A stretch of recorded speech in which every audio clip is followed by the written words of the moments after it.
kasama ko guys. For this video pala guys ay may pupuntahan tayo sa taas sa quarry road. Kasi may tagas yung control pump ng grade 5 kaya yun ang pupuntahan.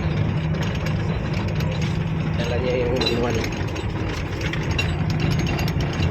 Kaya samahan nyo kami guys mag repair naman yung control pump kasi malakas yung tagas yung sa pagitan nila sa gitna, kaya kailangan baklasin yun. Yun na po mga guys, dito na tayo. Ito yung tatrabahoin natin, yung control pump niya ay tatanggalin natin. At ito yung tatanggalin natin yung control pump na yun. Kasi dito may tagas, may dugtungan na dito. Dito sa may tagas, kailangan baklasin yun lahat. At yun yung sitwasyon niya.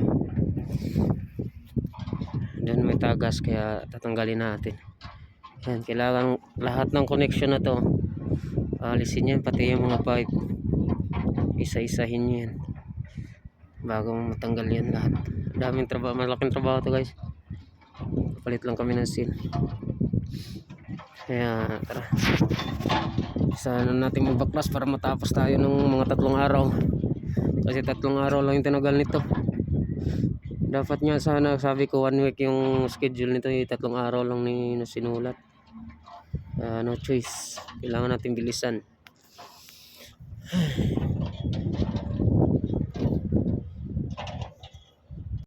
So ayan na nga mga guys, tanggal na namin lahat yung mga connection dito. Ano na lang namin yung mga ano nya, yung nagkarapit na board dun sa ilalim, connection 4, tapos sa gitna para iangat yan, hugutin natin.